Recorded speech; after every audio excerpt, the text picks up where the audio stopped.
Welcome back to Wednesday nights here at Calvary for our Say It Again series. We've been doing, recapping our Sunday morning series, which has been all in. I'm Pastor Bo, the associate pastor, here with Audra tonight, our missions ministry coordinator.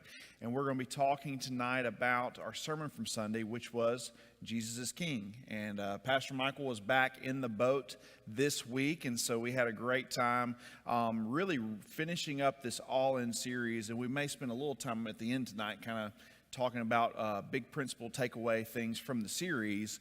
But tonight we're going to be talking about Jesus is King. And really, if I could give you a summary in one word, the idea was on confidence. The whole sermon Sunday was about confidence. I look forward to discussing confidence in our life tonight because it's a really important topic. And confidence really is that thing that we can either have in our lives.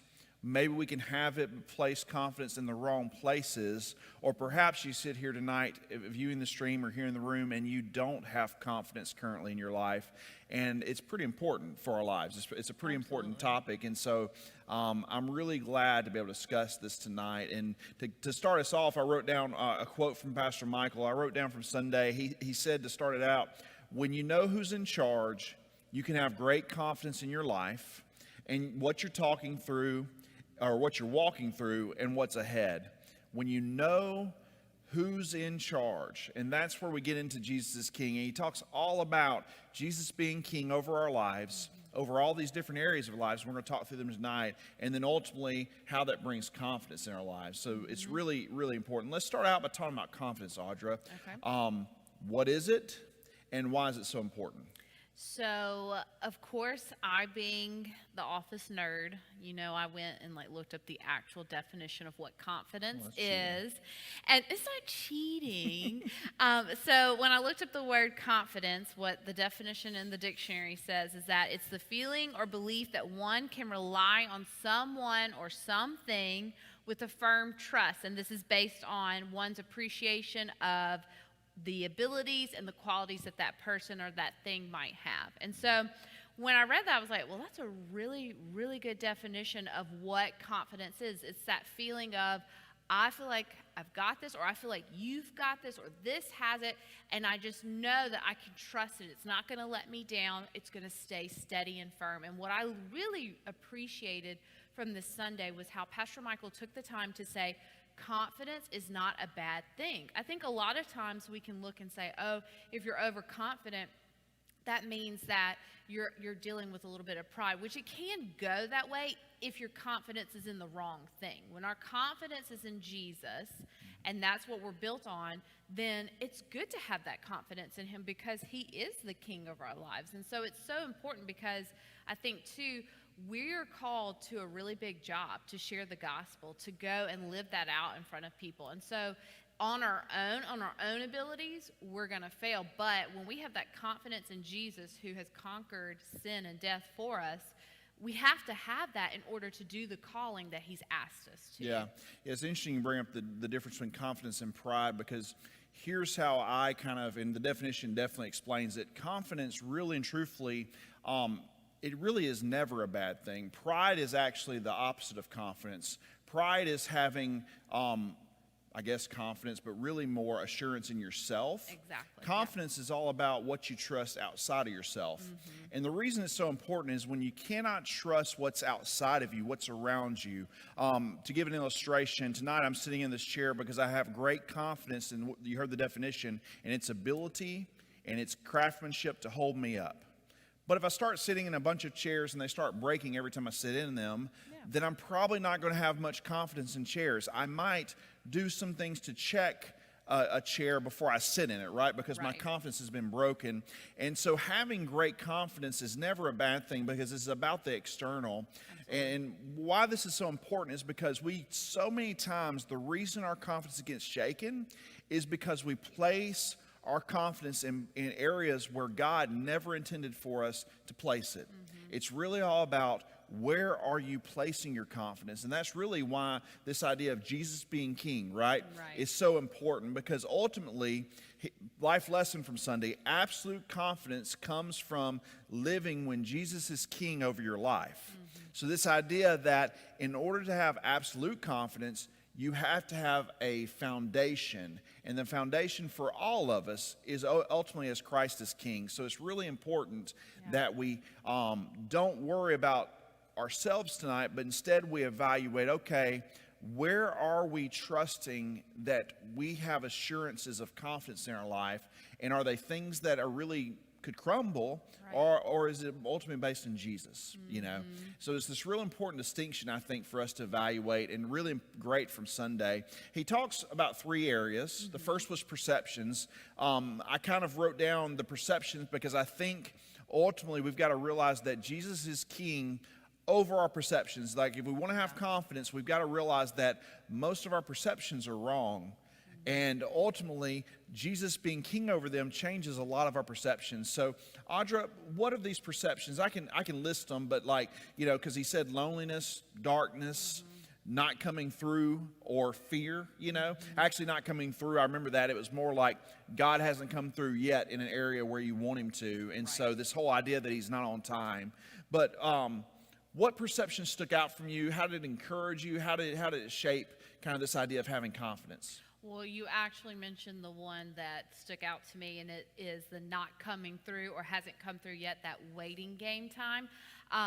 What really stuck out to me is that I can reflect on my own life, and in those seasons where I have asked God for something, or I'm waiting on an answer or anything like that, I kind of call those like my desert moments as well, especially because those are the times where usually I let my confidence go in who Jesus is, because I look and I say, well, the answer hasn't been laid out for me, or this is not the time that I thought it should be, that's not how I thought this should go. And so my confidence will just slowly get stripped away because of that.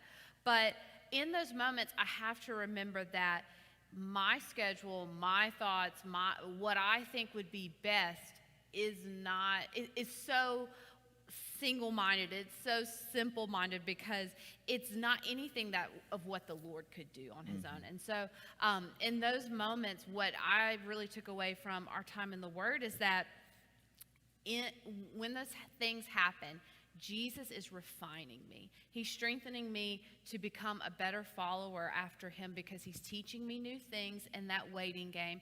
And also, that's when I should allow my confidence to grow in him, because he's not shaking, he's not wavering, he's there with me. Like we've talked about in the boat, he's right there.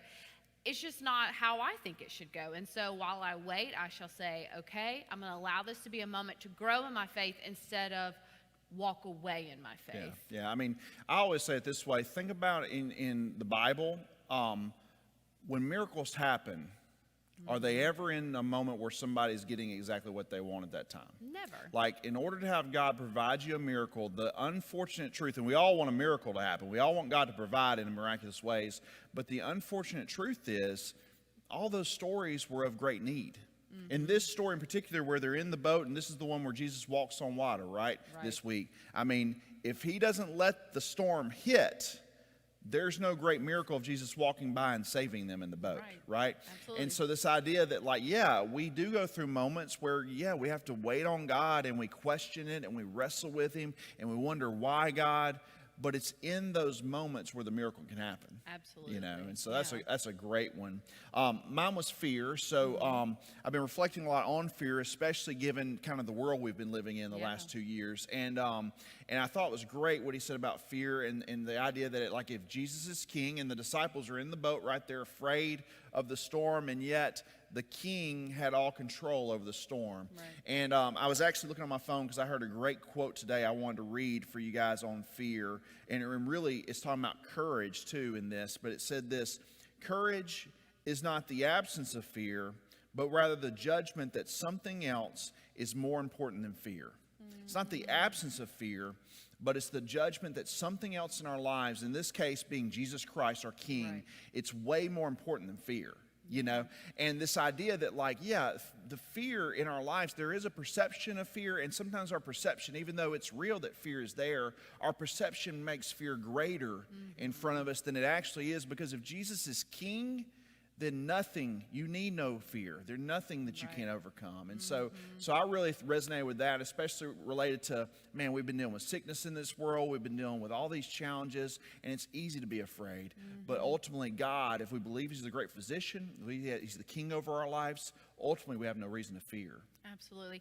You know what stands out to me as you were talking about that, and something that I feel like we as believers have to hold on to, is that our confidence is not in what Jesus can do, it's in who Jesus is as a whole. And I think we get so caught up in the moments of the fear, all these different perceptions that Pastor Michael listed out and that we have of saying, okay, well, this is what I need you to do, and if you don't do that, then these perceptions become so loud and so overwhelming. But if we would just stop and say, okay, I know who you are, Jesus, and that's where my confidence is in you as my Savior.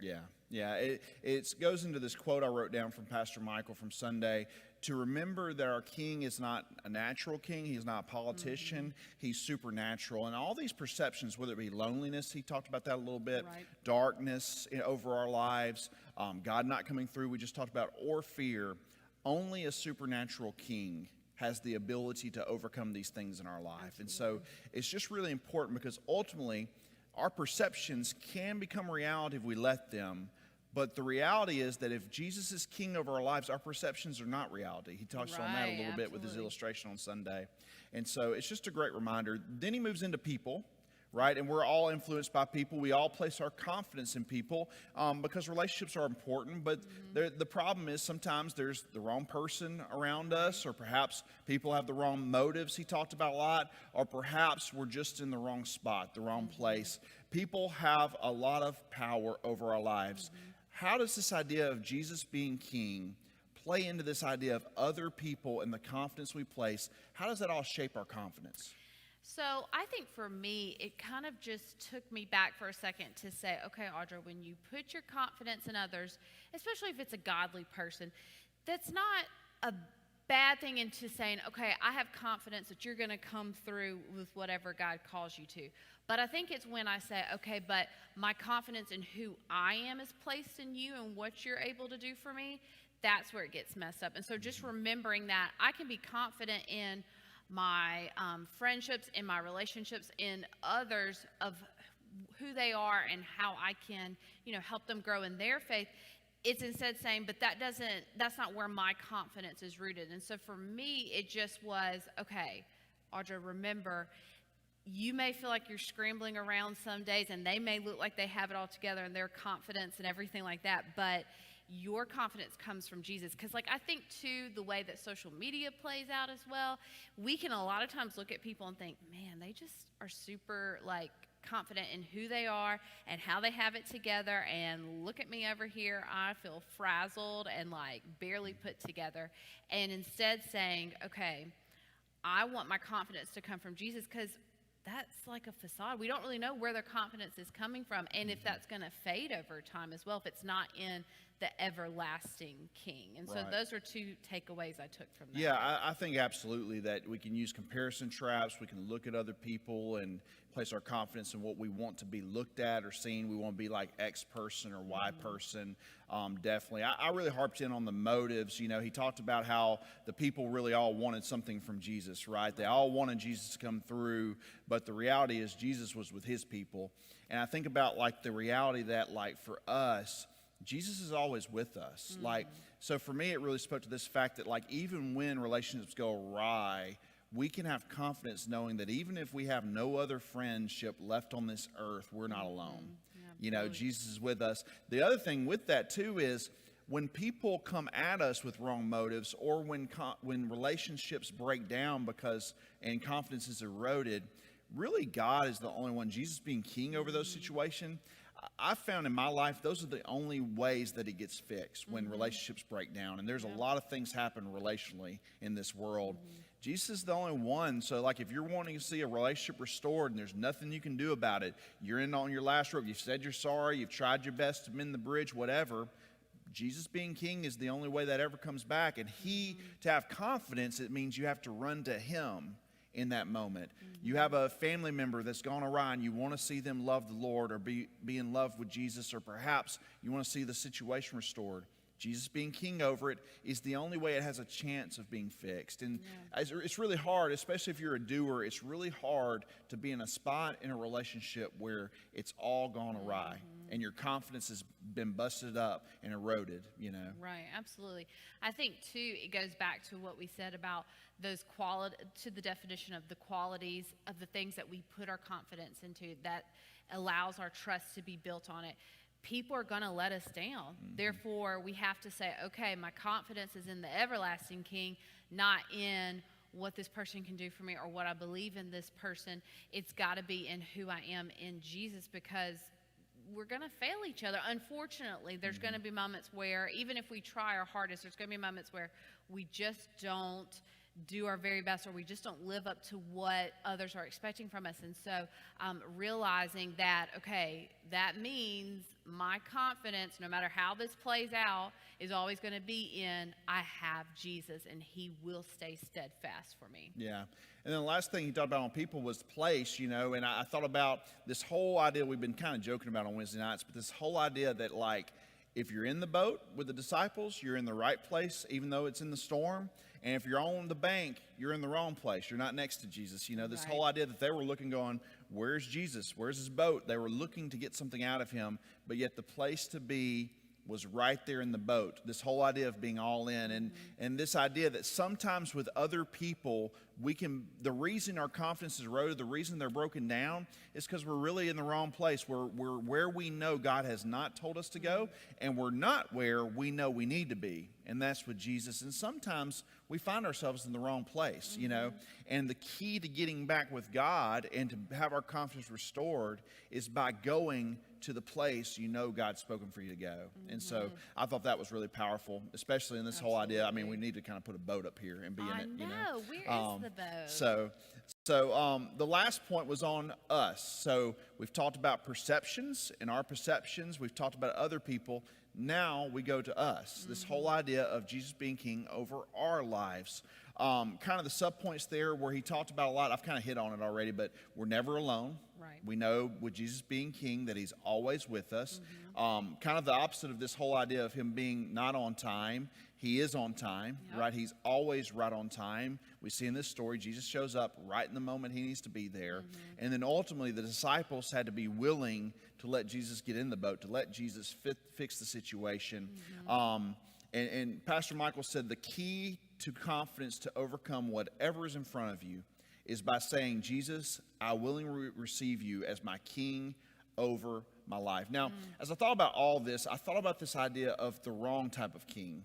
So in our discussion here in a second, I want us to talk about, because as you think about Jesus being king, if you're not careful, you can think about it being kind of domineering, kind of like he's got all this control and we got nothing.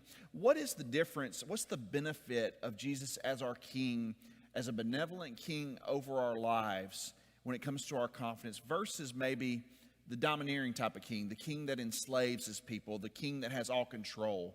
You know, I think that's a good distinction to talk about tonight, because I want people to see, as we talk about him being king over our lives, that Jesus is really benevolent in that. So how does that all play out, Audra? Well, it's interesting. When we started reviewing over this and I started making notes, I started thinking how kingship and confidence, they have to go hand in hand, in the fact of saying, if you're going to allow something to be king over you, then you have to be saying, I'm putting my confidence in you. And so I think a lot of times we will get caught up in saying, okay, I'm going to make you king, Jesus, but I'm not necessarily going to be confident in who you are and what you're going to do. And so, and that's probably going to that image we have of what a king is. A king tells me what to do and I have to obey and this and that. It's what you just said about that negative image, but it really is a beautiful image when you think about Jesus being the king of our lives, because yes, it can be frustrating in those details where you're like, all right, Jesus, you're king, but like this makes absolutely no sense what is going on right now. But for me, a benefit that I see when I say, all right, Jesus, you're king, that's where my confidence is coming from, is because immediately I think of the freeing feeling that I have, because it goes back to what you said earlier about when those relationships fail, Jesus is king. It's not on you. And so I started thinking about in my own life, if I really lived out every day and said, all right, Jesus, you're the king of my life.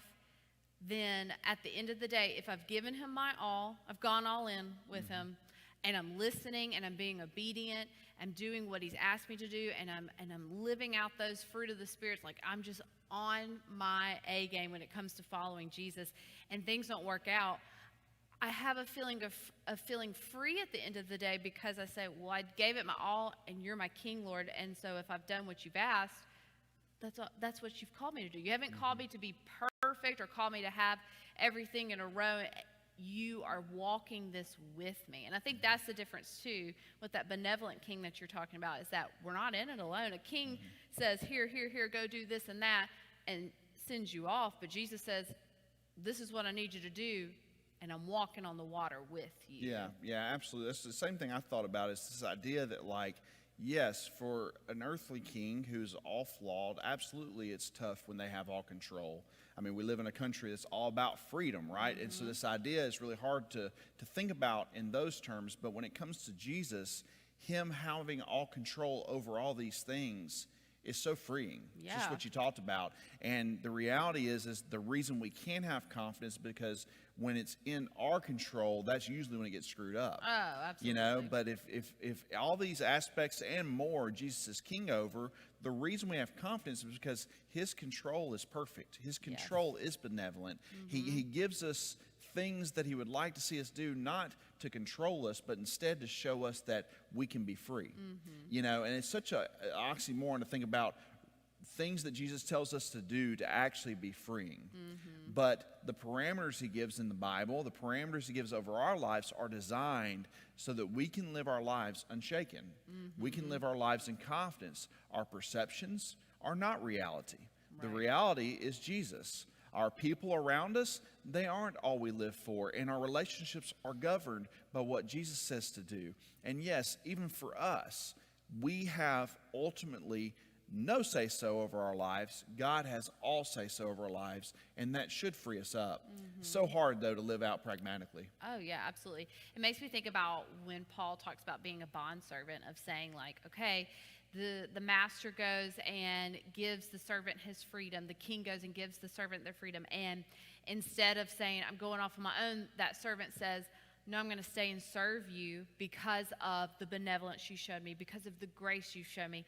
And that's what Paul says that we are to do. We've been set free by Christ as our king, and we should willingly say, because of that, I want to serve you. I want to have this relationship with you. Yeah.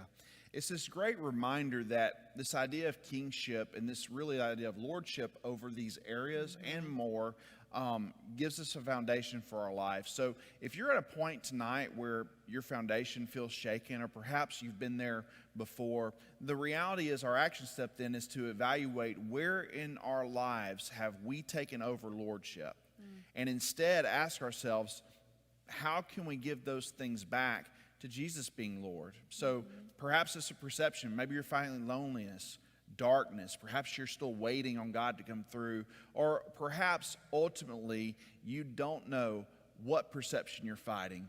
Ultimately, you've got to sit down and allow Jesus to speak in to all those misperceptions, all those perceptions. Maybe you're going through relational difficulties. Maybe you're in a place where your relationships are truly trying. Friendships, your marriage, your children, work, co-workers, etc. Where are you letting Jesus take over lordship? Or perhaps you're at a place where he just has to come through and you have to wait. And then lastly, I think such a great reminder from Sunday, have you truly said over your life, and maybe tonight you just need to reaffirm that, Jesus, I willingly give you lordship over all areas of our life. I really think as we talk about All In, it's a great sermon to end on the series because that is the premise. Absolutely. I mean, before anything else, to go all in with Jesus, you must willingly submit to him being Lord, being king over your life. And that's the only way we really get there with him. Absolutely. Yeah. So, Audra, let me ask you this as we kind of wrap up. We've been through the series. What's one or two highlights, things that stick out from you from going all in throughout this series? So I have two. So the first one that stood out to me, and honestly, I kind of was, I'm not like embarrassed to share this, but it's, as a believer, you're like, well, duh, you should have known this answer already. So I'll say it was a good reminder, is why we should go all in. And so we spent time explaining Why should we go all in for Jesus? And all of you may be thinking right now, well, duh, Audra, and you have the answer in your head, but just that reminder of we go all in for Jesus because he walks on water for us. The power that he has, the power that on our own, never going to conjure, never going to be able to produce on my own, always going to fail. But when I go all in on Jesus, I have the Savior of the world walking on the water with me. Why wouldn't I go all in on him? And so that reminder just really has resonated with me in my own faith journey, and just like, okay, Audra, every day, go all in because he's right there on the water with you. Yeah, that's great. I think for me, the big picture concept has been, where am I giving it my all? Like ultimately, where am I? Maybe I've got a foot out of the boat. Where have I got all my feet in? Definitely what you've said. I mean, the power of Jesus should compel us to want to be in the boat, right? We've seen that time and time again. But seeing those disciples, seeing their responses, man, I know that's me. Like, I know I'm the one that when the storms come, I fear. When the things go awry, man, I don't know what's going on. The only way you overcome in any of those situations is to make sure your feet are firmly planted in the boat. So I've really, I've been evaluating my life like, okay, God, am I all in when it comes to my relationship with you? Am I all in when it comes to being a father, a husband? Am I all in when it comes to serving his church? Am I all in when it comes to interacting in this world and representing Christ? I mean, there's just so many ways you can take that lesson of being all in. And I think for all of us, really, it's this idea, have we willingly committed, or is Jesus, his church, just kind of a once a week thing that we do? Once or twice a week, we check in at church with him, and then the rest of our time, we're out doing our own thing. Because I can tell you this, if you're in the water without the boat, you're in some trouble, right? You're in some big trouble, big trouble. It's interesting you brought up about the disciples' reaction. That's kind of my other takeaway that from this series that I've seen, is that there's so many different reactions. We see them scared, we see them doubtful, we see them upset, then we see them jumping in the water, going to Jesus.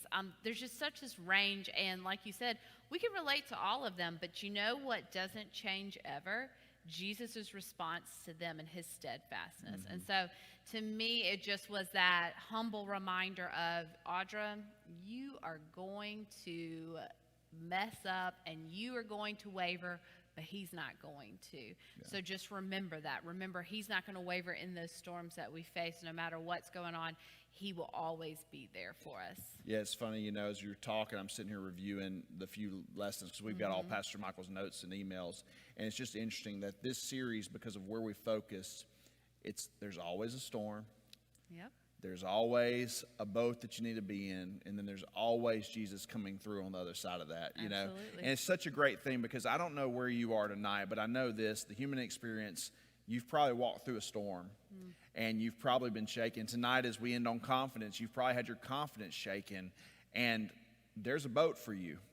Yeah, it takes you jumping in with both feet and getting in the Jesus game, being about who he is. Perhaps if you've been in church before, but maybe you've never jumped in head first, both feet into the boat, that's something you need to be doing. But then ultimately, here's the good news. Jesus is always there.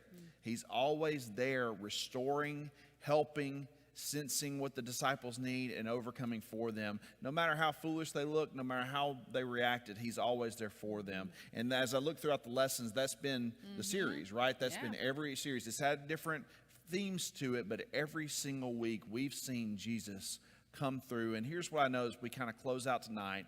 No matter where your confidence lies tonight, Jesus being king over your life, he's going to come through for you. So don't look at it as something restrictive, just as we talked about of an earthly king. Instead, look at your heavenly Father, look at Jesus, his son, and let him be king and Lord over your life. Give up control, get in the boat, and let Jesus calm whatever storm you're walking through. And we pray ultimately that here at Calvary, you'll be all in with him. More than anything else we do, that's what we're here for, is to tell you about who Jesus is and how he can ultimately help you overcome any storm of your life. So I hope you've enjoyed hanging out with us. We're going to continue to hang out. By the way, we start a new series next week, and we're going to continue to hang out with you, debrief with you. And so if you haven't been in church with us, we hope you'll be with us Sunday at 10:30. We got groups at 9 if you want to jump into Bible study with us. We had such a great time this last week with our trunk or treat after church, things going on around here. You don't want to miss here on campus Sunday, 9 o'clock and 10:30, and then we'll be back here next week at 6 p.m. on Wednesday night. Feel free to come here on campus or be with us online, but we'll continue discussing each and everything we go through each and every Sunday. So we look forward to being with you again. Thanks for hanging out with us tonight.